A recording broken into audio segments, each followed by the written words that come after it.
오늘 이 말씀을 중심으로 해서요, 억지로 지는 십자가의 은혜라고 하는 말씀의 제목을 가지고 말씀을 전하겠습니다. 어떤 사람들은 신앙도 성격을 따라 한다고 그러더라고요. 모든 일에 성실한 사람은 신앙생활도 성실하게 하고, 또 불성실한 생활을 하는 사람은 또 신앙생활도 불성실하게 한다라는 거예요. 또 예수 믿고 은혜를 받아도 어떤 사람은 자발적으로 열성을 다해서 헌신하는 성도도 있는가 하면, 어떤 성도들은 뭘 좀 맡기면 억지로 겨우겨우 이렇게 헌신하고 사명을 감당하는 성도들도 있다고 그래요. 이런 것들을 보면서 성격 따라서 신앙생활도 하는 거 아니냐라고 하는 말을 해요. 그런데 꼭 가만히 신앙생활 하면서 교회의 역사를 이렇게 보면 꼭 그렇지만도 않은 것 같아요. 또 어떤 면에서는 가장 틀린 말인 것 같아요. 그렇다면은 성실한 사람만 교회를 지키고 신앙생활을 잘 해왔다면 아마 교회 역사는 없었을 거예요. 불성실한 사람이었었는데 하나님의 은혜에 붙잡힘을 받아서 하나님 앞에서 성실한 신앙인으로 바뀔 수 있습니다. 그렇지요. 그죠? 또 내 멋대로 내 마음대로 살던 사람도 십자가에 붙잡힘을 받아서 하나님의 사람이 되면 하나님의 뜻대로 성실하게 살게 되는 것이 우리의 신앙인인 줄 믿습니다. 예수를 만나면 성격도 바뀝니다. 아멘이시죠? 예수를 만나면 행동도 생활 방법도 완전히 달라지는 줄 믿습니다. 그래서 오늘은요, 억지로 예수님의 십자가를 대신 져서 새로운 사람이 된 한 사나이에 대해서 말씀을 좀 나눠보려고 합니다. 먼저 생각해 볼 거는요, 비아 돌로로사를 지나서 골고다로 가시는 예수님에 대해서 먼저 말씀을 드려야 될 것 같아요.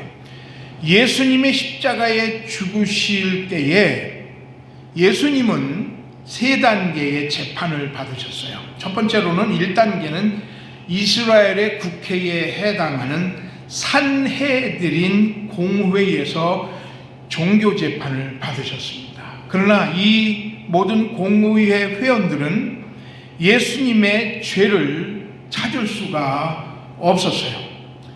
그래서 산헤드린 공의회는 예수님을 당시 로마가 세운 꼭두각시 왕 헤롯 왕에게로 보냅니다. 그런데 이 헤롯 왕은 유대인의 왕이었지만 로마의 눈치를 봐야 됐기 때문에 아예 예수님을 재판하려고 하지도 않았어요. 왜냐하면 자기는 혼자 스스로 모든 것을 결정할 수 없었기 때문에요. 그래서 이 헤롯은 예수님을 로마 총독이었던 빌라도에게 보냅니다. 마지막 최종 단계로 총독 빌라도가 예수님을 여러 가지로 심판합니다.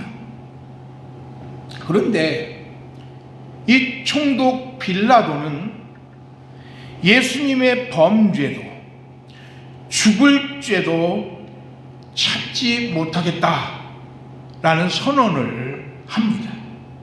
왜냐하면 예수님은 죄가 없으신 분이었으니까요. 그렇죠? 빌라도는 그러나 예수님을 잡아온 유대인들의 비유를 맞추려고 이스라엘 백성들의 외침에 져서 예수를 십자가에 못 박으라고 명령을 합니다. 그래서 로마 군병들이 예수님의 신병을 가지고 오늘 본문 말씀에 나오는 브라이도리언이라고 하는 총독 관저에 있는 재판정으로 끌고 가죠. 거기서 예수님의 옷을 벗기고 보랏빛 가운을 입힙니다. 그리고 가시줄기를 왕관처럼 엮어서 그 가시관을 예수님의 머리에 푹 눌러 쓰였습니다. 그리고 예수님에게 갈대의 지팡이를 꺾어 들게 했어요. 그리고 유대인의 왕이라고 절을 하면서 예수님을 조롱해 댔어요. 어떤 그녀는 예수님의 얼굴에 침을 뱉기도 했고, 어떤 놈은 예수님의 머리를 손바닥으로 쳐댔어요. 그렇게 예수님은 희롱을 당하시고 조롱을 당하셨어요. 그리고 로마 군병들은 예수님에게 이렇게 갖은 조롱과 모욕을 하고는 예수님에게 무겁고 육중한 통나무를 매게 했습니다. 바로 이게 우리가 그림이나 사진에서 봤던 크고 굵은 통나무 십자가였습니다. 이 통나무에다가 죄인 한 사람을 매달아야 하니까 그 크기가 성인들이 달려야 될 크기였었고, 그 무게나 두께가 아주 상당히 나갔습니다. 그걸 예수님에게 매게 한 거였어요. 왜냐하면 사형수들은 자기가 달릴 십자가를 각각 지고 처형 장소로 가는 게 법이었기 때문에 그랬어요. 그래서 모든 죄인들은 자기 십자가를 지고 처형 장소로 그 십자가를 끌고 갔습니다. 사실 예수님은 어제 저녁 겟세마네에서 피땀 흘리고 밤새 기도를 하시다가 새벽에 체포를 당했잖아요. 장격 체포를 당해서 사내들인 공회로 헤롯 대왕에게로 그리고 빌라도에게로 이절이 끌려다니면서 재판을 받으셨잖아요.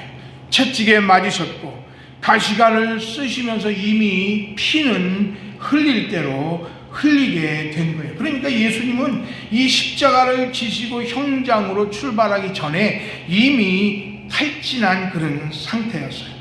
그 모습으로 예수님은 그 무거운 십자가 형틀을 끌고 지금 빌라도의 재판정에서부터 1마일 정도가 되는 길을 걸어서 형장으로 끌려가야만 했던 거예요. 그 로마 빌라도 총독의 재판 관정에서부터 처형장인 골고다까지의 약 1마일 정도가 되는 그런 거리였다고 그래요. 그 길을 요즘 말로는 비아 돌로로사라고 이렇게 불러요. The way of grief, 슬픔의 길 혹은 고난의 길이라고 이렇게 불립니다. 비아 돌로로사. 근데 이게 처음부터 예수님 당시부터 이 비아 돌로로사가 이름이 붙여진 거는 아니고요. 13세기, 14세기에 가톨릭 성직자들이 성지순례를 하면서 그 빌라도의 재판정이 있었던 그 장소부터 골고다 언덕까지 길을 자기네들이 예수님의 고난에 참여한다고 하면서 십자가를 지고 그 길을 걸어갔어요. 그러면서 이름을 붙이기를 이 길은 고난의 길이었어. 이 길은 슬픔의 길이었어. 내가 이 길을 가면서 예수님의 그 고난을 내가 체험해 볼 거야 하면서 그 순례의 길을 가면서 그 길을 걸어갔는데 그때부터 그 길 이름이 비아 돌로로사라고 이름을 붙였던 거예요. 그 길이 폭이 약 2m 정도가 된다고 하니까 그 길이 그렇게 넓은 길도 아니었었고 그 길은 처형장 길이었었기 때문에 잘 포장되지도 않았던 길이었어요. 울퉁불퉁하고 아직도 바윗돌들이 틈틈이 나와 있는, 그래서 십자가를 맨 죄수들이 그 구불구불하고 울퉁불퉁한 그 좁은 길을 자기의 십자가를 지고 그 길을 갔던 그 길이 바로 이 비아 돌로로사였어요. 멀고 험한 길이었습니다. 그래서 많은 죄수들이 십자가를 지고 가다가 그 비아 돌로로사에서 많이 쓰러지기도 했습니다. 그러면 로마 군병들이 달려들어서 채찍질을 합니다. 그 채찍의 끝에는 쇠덩이가 달려 있는 거예요. 그 쇠덩이 달린 채찍으로 죄수들을 쳐서 일어나게 하고 끝내 그 십자가를 지고 그 처형장으로 가게 한 거예요. 채찍이 휘둘러지면 가죽이 터집니다. 그리고 피가 번져 나오는 거예요. 온몸이 피투성이가 됩니다. 그리고 채찍에 일어나서 죽지 못해 십자가를 지고 형장에 가서 그 십자가에 온몸이 피투성이 된 채로 달려서 죽게 되는 겁니다. 또 많은 구경꾼들이 그 사형수를 보기 위해서 몰려 나와요. 어떤 사람들은 그 길을 따라서 죄수와 함께 처형장까지 같이 가기도 했습니다.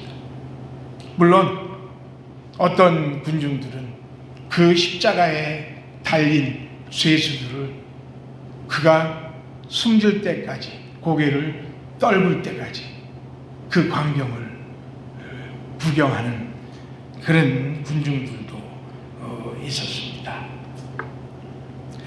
누가복음 23장 33절에 보면 예수님은 이 십자가를 지고 해골이라고 하는 처형장까지 가시게 됐어요. 그들이 예수를 맡음에 예수께서 자기의 십자가를 지시고 해골이라는 곳에 나가셨다라고 말하고 있어요. 해골이 바로 이 골고다입니다. 우리가 말하는 골고다 언덕 그러잖아요. 그게 히브리 말로 해골이라는 뜻을 가지고 있어요. 그런데 킹 제임스 버전 누가복음 23장 33절에 보면은 거기에 이 골고다라고 하는 말 대신에 갈보리라고 이름을 했어요. 그러니까 히브리어로는 골고다가 해골이라는 뜻이고요. 이 갈보리는 라틴어로 해골이라는 뜻을 가지고 있습니다. 한글 성경에 갈보리라고 하는 말을 찾으면 안 나와요. 다만 킹 제임스 버전 한 곳만 갈보리라고 하는 이름이 나오지요. 그래서 이 성경에는 골고다나 해골이라고 번역이 되어 있어요. 골고다 언덕은 원래 죄수들의 처형 장소였어요. 근데 그 바위의 모습이 해골 모양처럼 닮았다고 그래요. 그래서 그 언덕을, 처형 장소를 골고다, 해골이라고 하는 언덕이라 그랬다 그래요. 그리고 그 뒤에는 십자가에서 절명한 죄수들을 던져 놔버리는, 그러면 이제 산짐승들이나 독수리들이 날아와서 그 시체를 쪼아먹는 그 골짜기가 있었던 거예요. 그런데 재미난 게 있어요. 아니요, 은혜스러운 게 있어요. 그게 뭐냐면 다른 이들에게는 그 처형 장소가 무섭고 섬뜩한 장소잖아요. 그렇지, 한번 생각해 보십시오. 피가 막 피칠갑이 된 죄수들이 봉두남발을 해가지고 그 무거운 십자가를 끌고 그 해골이라고 하는 골고다 언덕까지 가서 거기에 십자가에 못 박히고, 그리고 거기에서 소리를 지르면서 절명을 하잖아요. 그리고 그 시체는 그 뒤에 있는 언덕 골짜기로 던져져서 갈갈이 찢기고 쪼이다가 그냥 그렇게 해골로 남는 그런 비참한 장소 아니겠습니까? 그런데요, 우리 기독교인들에게는 나의 죄악이 처형이 되고 예수로 말미암아 새 생명을 얻는 은혜의 장소가 골고다 언덕이에요. 남들에게는 비참한 장소고 그 통곡의 장소가 우리에게는 새 생명을 받는 은혜의 장소고 기쁨을 얻는 기쁨의 장소가 바로 이 골고다 언덕이에요. 그 십자가에서, 그 골고다의 십자가에서 하나님은 우리를 구원하시는 사랑을 베푸셨어요. 그리고 그 십자가에서 우리를 구속하시려고 하는 십자가의 구속을 완성하셨다는 거예요. 그래서 그 골고다 하면 비록 해골이라고 하는 뜻이지만은 우리 성도들에게는 하나님의 구원의 역사가 넘치는 은혜의 장소인 것이에요. 바로 이 십자가에 나도 못 박힌 곳이기 때문에 그런 것입니다. 갈라디아서 2장 20절에 보면 내가 그리스도와 함께 십자가에 못 박혔나니 그런즉 이제는 내가 산 것이 아니요 오직 내 안에 그리스도께서 사신 것이라 했습니다. 내가 십자가에 못 박혔어요. 이 골고다 언덕에서 예수님이 십자가에 못 박히심으로 예수님은 우리를 용서해 주셨습니다. 예수님이 이 골고다에서 나의 죄를 지시고 십자가에 못 박혀 죽으셨다는 것을 믿을 때에 나도 예수님과 함께 그 십자가에 못 박힌 것을 믿어야 되는 거예요. 그 믿음이 나를 구원하고 내 안에 내가 십자가에 죽는 거예요. 그리고 내 안에 그때부터 예수가 살게 되는 것입니다. 그러므로 이 골고다는 우리들에게는 은혜의 장소예요. 새 생명을 얻는 축복의 장소인 것을 믿으시는 성도들이 될 수 있기를 간절히 축원합니다. 바로 예수님은 이 구속의 성취를 위해서 이 고난의 길 비아 돌로로사를 십자가를 지고 골고다 언덕까지 오르신 것입니다. 또 한 가지 우리가 생각해 볼 말씀이 있어요. 오늘 본문 말씀에 보면 예수님이 십자가를 지시고 비아 돌로로사를 가시는 동안 한 가지 귀한 일이 일어났습니다. 워낙 나무 십자가가 크고 무겁기도 했지만 예수님은 그 전날부터 기도와 재판에 지치셨어요. 그리고 가시관을 쓰고 채찍에 맞으시면서 피를 흘리시기 시작한 예수님은 점점 힘을 잃어 가셨던 거예요. 그래서 비아 돌로로사 그 고난의 길을 가시다가 한 지점에 이르러서 예수님은 그만 쓰러지시고 마셨어요. 오늘날 비아 돌로로사를 14개 포인트로 이렇게 나누어 놨다고 하더라고요. 그래서 그 포인트마다 다 이름이 이렇게 있어요. 그래서 그 14포인트를 쭉 이제 순례객들이 지나가면서 예수님이 이 지점에서 이루어졌구나 하는 것들을 이렇게 보면서 성경 말씀을 깨닫고 예수님의 고난을 다시 새긴다고 하더라고요. 그런데 예수님이 약 3분의 1 지점까지 그 무거운 십자가를 끌고 가시다가 3분의 1 지점에 이르러서 예수님이 그곳에서 쓰러지신 거예요. 아까도 말씀을 드렸지만 죄수들이 십자가를 끌고 가다가 쓰러졌을 경우에 로마 군병들이 채찍질을 합니다. 그 채찍 끝에는 이 쇳덩이가 이렇게 쇠붙이가 갈고리처럼 생긴 쇠붙이가 달려 있어서 그거를 가지고 내리치면 그 가죽이 찢어지고 살갗이 터져서 피가 철철 흘러 나왔다 그래요. 그러니까 그 매가 무서워서라도 죄수들은 다시 일어나서 십자가를 메고 갔죠. 근데 오늘 성경에 보면 아마 이 로마 군병들은 그와 같은 방법을 했을 거예요. 그런데 예수님은 채찍을 맞으셨음에도 불구하고 일어나지를 못하셨어요. 왜 그런지 성경은 설명하고 있지 않아요. 다만 예수님은 일어나지를 못하셨던 것 같아요. 그냥 기진하신 거죠. 그때에 예수님을 끌고 가던 병사가 행렬 중에 구경을 나온 행렬 중에 한 사람을 불러내더니 예수님 대신에 십자가를 지게 했어요. 오늘 마가복음 15장 21절 말씀에 보면 이렇게 되어 있습니다. 마침 알렉산더와 루포의 아버지인 구레네 사람 시몬이 시골로부터 와서 지나가는데 그들이 그를 억지로 같이 가게 하여 예수의 십자가를 지우고 예수를 끌고 골고다라 하는 곳에 이르렀다 하고 말씀을 하고 있어요. 구병꾼 중에 한 사람이 로마 군병에 의해서 이렇게 처치를 당했어요. 옛날에 뭐 훈련소 가면 좀 몸 좋고 좀 키 크면 너 나와 해가지고 그런 사람들 되게 해병대로 아니면 헌병대로 이렇게 보내지 않습니까? 그냥 길거리에 뭐야 하고 왔던 어떤 젊은 사람이었던 것 같아요. 아니 어쩜 젊지 않았을 수도 있어요. 왜냐하면 여기 두 아이의 아버지라고 한 것을 봐서 이렇게 보니까 그 어떤 젊은 사람을 어떤 중년의 사람인지는 모르겠지만 시골로부터 왔다라고 얘기를 하고 있거든요. 그리고 그 출신은 구레네라고 하는 지역 사람이었습니다. 구레네라고 하는 지역은 지금의 북아프리카 리비아라고 하는 지역입니다. 그러니까 아프리카 중간 북쪽에 리비아 가다피 왕이 유명하지 않습니까? 축출당했지만 이 사람의 이름이 시몬이었어요.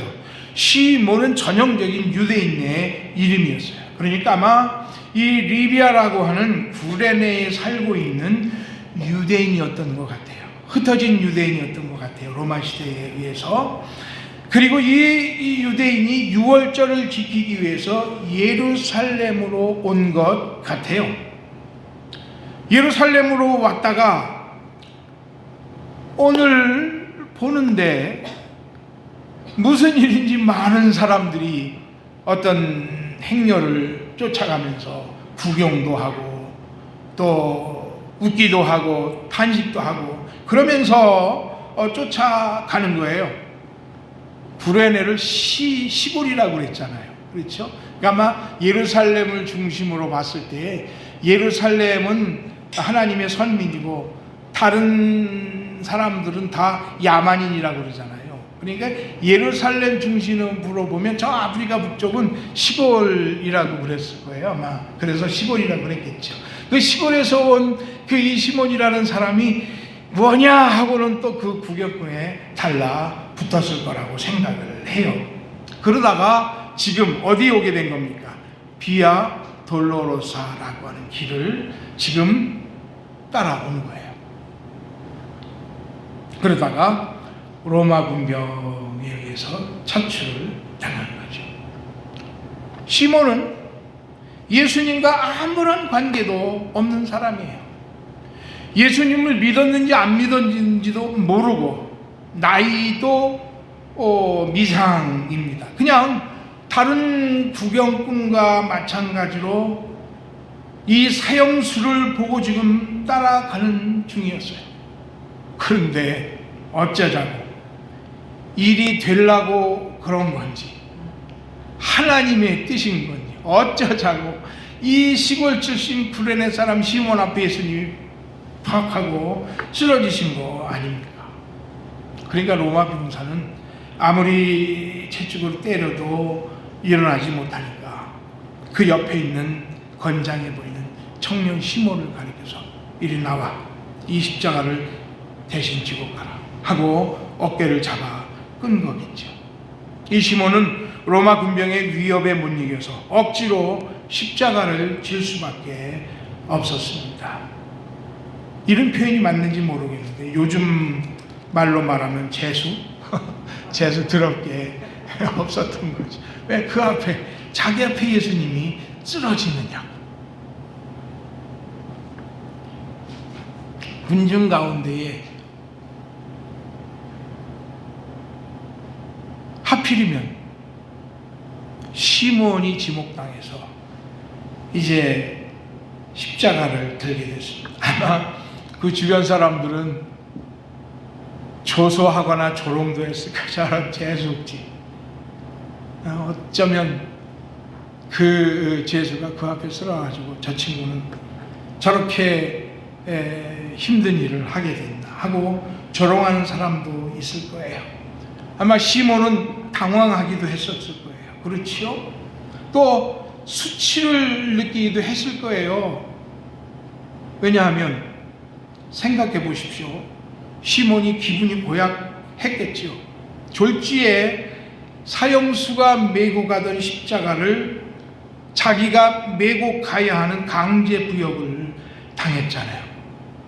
기분도 창피하고 나쁘지요. 누가 보면 자기가 사형수인 줄 알 거 아니에요. 그렇죠? 자기가 사형수인 줄 아는데 나는 사형당할 죄인이 아닌데 억지로 이거 메고 가는데 창피하고 당황스럽고 또 이 십자가는 왜 그렇게 무거운지 끙끙대면서 그 십자가를 끌고 갔을 거예요. 근데 성경은 시몬의 반응은 말하지 않아요. 시몬이 그 십자가를 어떻게 했다? 이것도 말하고 있지 않고 그날 그 억지로 맸던 십자가에 대한 시몬의 반응은 성경에 나와 있지 않아요. 어쩌면 뭐 로마 군병이 무서워서 그냥 말없이 지고 갔을 수도 있었을 거고, 또 한편으로는 예수님에 대해서 어떤 말을 들었기 때문에 뭐 내가 뭐 지고 가보자 하고 지고 갔을 수도 있었을지도 몰라요. 또 이분이 메시아라고 하니까 내가 십자가를 지고 가는 동안 어떤 기적이나 이적이 나타날 수도 있을 거야 라고 하면서 십자가를 메고 갔을 수도 있을 거예요. 그러나 이 시몬은 비아돌로로사 3분의 1 지점부터 3분의 2 지점인 골고다 정상까지 짊어지고 갑니다. 이 3분의 2 기간 동안 우리는 어떤 상상을 할 수 있을까요? 이 시몬의 그 심리를, 힘들었다, 투덜투덜대면서 갔다, 뭐 어쩌면 십자가를 지고 가면서 참 별난 경험도 한다, 뭐 이런 여러 가지 생각을 했겠지요.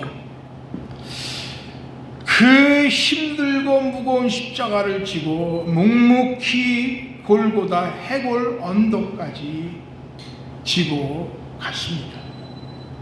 그런데 성경을 보면 놀라운 사실을 발견하게 돼요. 사도행전 13장 1절에 보면요, 우리가 잘 아는 이 수리아 안디옥 교회가 바울과 바나바를 선교사로 파송을 하잖아요. 그렇지요? 그런데 그 13장 1절 말씀에 보면 안디옥 교회의 재직 명단이 나와요. 제가 읽어보면 이렇습니다. 바나바와 니게르라 하는 시므온과 구레네 사람 루기오가 나와요. 여기 보면 니게르라고 하는 시므온이라고 하는 사람이 등장이 돼요. 이 니게르라고 하는 시몬이 바로 구레네 사람 시몬입니다. 니게르라고 하는 그 명칭은 아프리카 니그로라고 하는 뜻이에요. 시므온은 히브리식 이름인 시몬을 헬라식으로 표기한 거예요.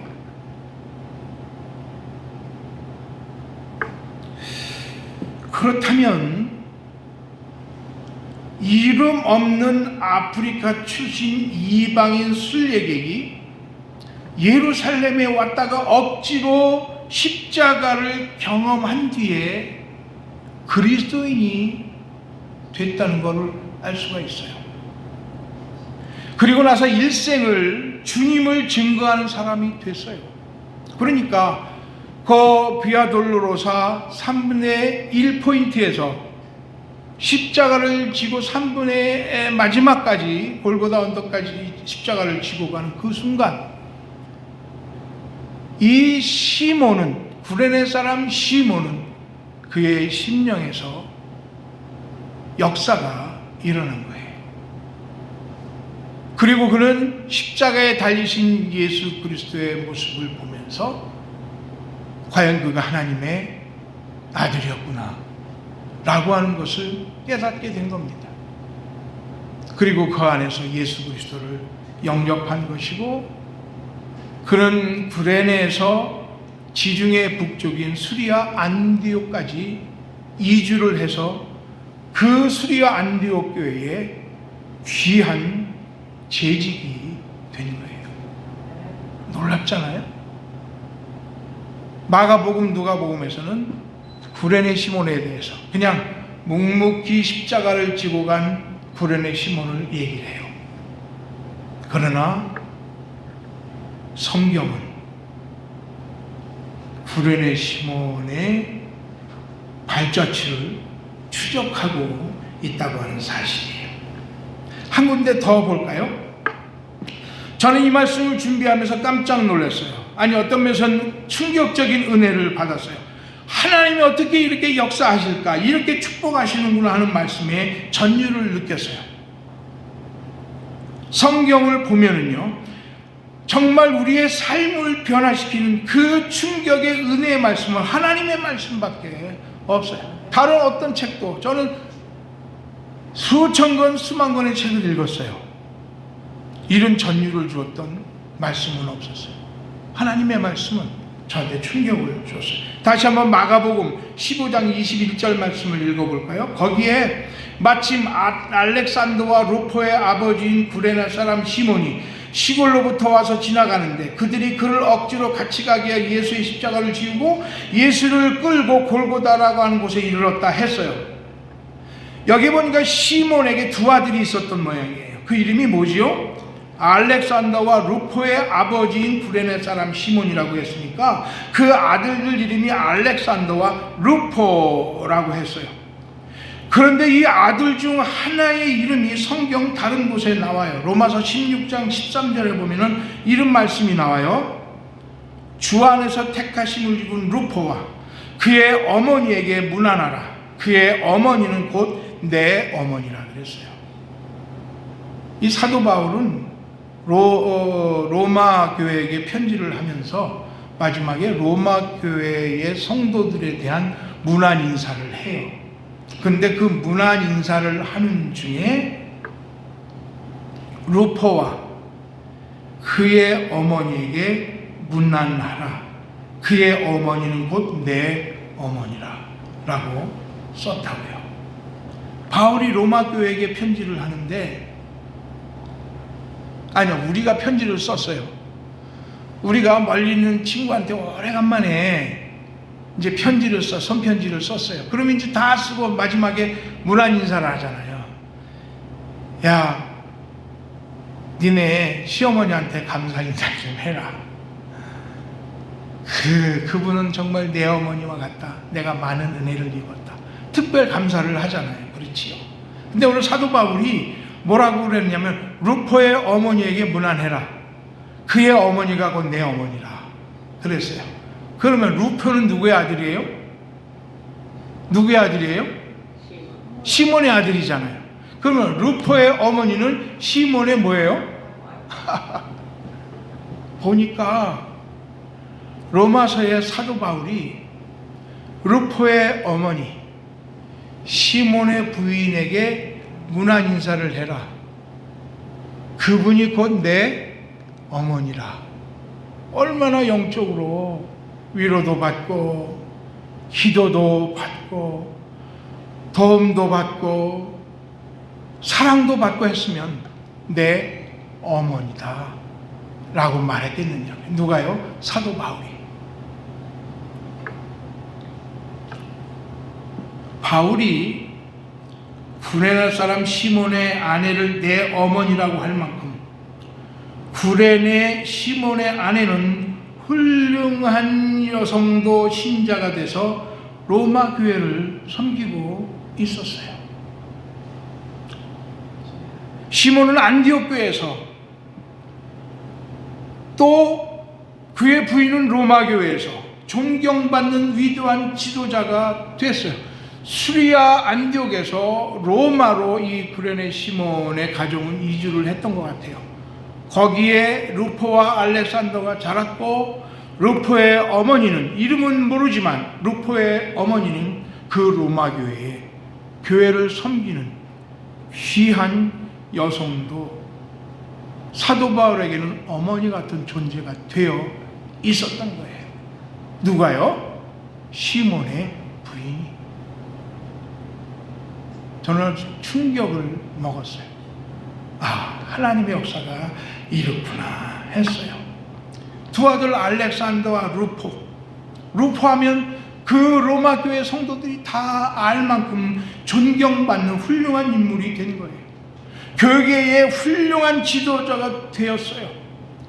마가복음의 저자는 복음서를 쓰면서 알렉산더와 루포의 아버지인 구레네 사람 시몬이라고 소개를 할 만했던 거예요. 그 비결이 다 뭡니까? 네? 루포가 그렇게 하나님에게 훌륭한 인물이 됐고, 그의 어머니가 사도 바울에게는 어머니와 같은 존재가 됐고, 그리고 또 구레네 사람 니게르 시므온은 안디옥 교회의 선교사를 파송을 결정하는 귀한 재직의 일을 하게 됐는데, 그 비결이 뭐예요? 십자가입니다. 억지로 맸던 십자가예요. 억지로 맸던 그 십자가예요. 억지로 주님의 십자가를 맸어요. 그런데 그 십자가의 책임을 다했을 때에 시몬은 예수 믿는 사람이 됐고, 그 온 집안이 변화되어 구원받는 하나님의 나라의 백성이 됐어요. 사도 바울이 빌립보의 간수에게 덜덜 떠는 그 간수에게 뭐라 그랬습니까? 주 예수를 믿으라. 그리하면 너와 네 집이 구원을 받으리라 했습니다. 아멘.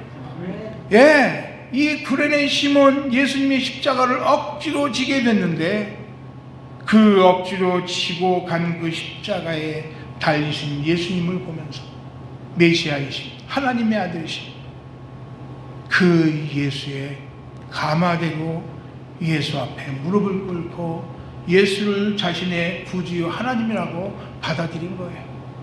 그리고 그 소식을 수리아 안디옥에서 그리고 로마에서 증거하고 전파하는 자가 됐던 것입니다. 우리에게는 십자가가 뭡니까? 십자가는 어쩌면 하나님의 교회와 하나님의 나라를 위해서 우리가 해야 될 일일 거예요.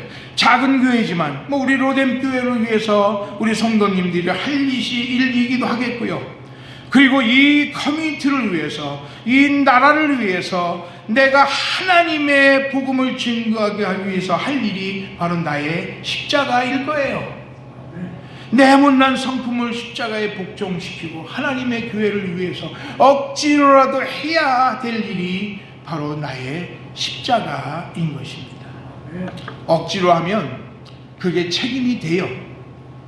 그러나 그게 사명이 되는 것입니다. 그리고 거기에 하나님께서 은혜를 주시고 복을 주시는 겁니다.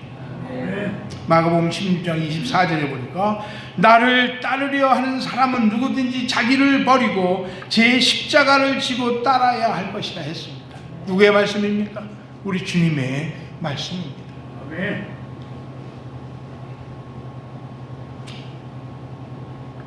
골로새서 1장 24절 말씀이요. 내가 이제 너희를 위하여 받는 괴로움을 기뻐하고 그리스도의 남은 고난을 그의 몸된 교회를 위하여 내 육체에 채우노라 했습니다. 그리스도의 남은 고난, 십자가의 길을 내 육체에 채웠다고 사도 바울이 말해요. 저는 이 내 육체에 채웠다고 하는 그 말이 가장 실천적으로 보여진 것이 바로 비아돌로사에서의 구레네 시몬이라고 합니다. 3분의 1까지 예수님이 지고 가셨어요. 그 나머지 예수님의 그 고난을 누가요? 구레네 사람 시몬이 자기의 육체에 지고 갔잖아요. 억지로 하는 일에는 괴로움이 있어요. 억지로 하는 일에는 고난도 있어요. 그러나 주님의 몸인 교회를 위하여 내 육체가 억지로 괴롭고 힘든 일을 할 때에 하나님의 교회가 채워지고 하나님의 교회가 부흥되고 그 이름으로 하나님의 나라는 확장되게 되는 것입니다. 억지 십자가도 값진 거예요. 가만히 보면은요. 오늘 이 시대를 가만히 보면 교회의 위기라고 얘기를 해요. 그건 있어요. 억지로 십자가를 안 지려고 그래요. 그래서 교회를 찾아다니는 사람들을 보면 교회 선택의 기준 딱 한 가지예요. 십자가가 없는 교회. 좋아요. 편하고 아름답고 멋있고 내가 진 십자가는 안 보여.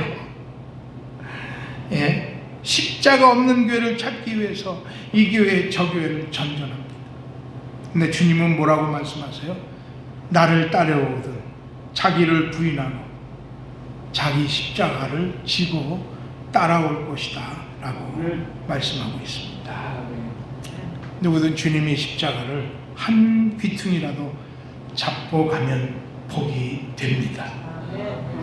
비록 억지로 진 십자가를 해도요, 주님의 남은 고난을 내 육체에 채우면 하나님은 반드시 그 은혜를 갚습니다.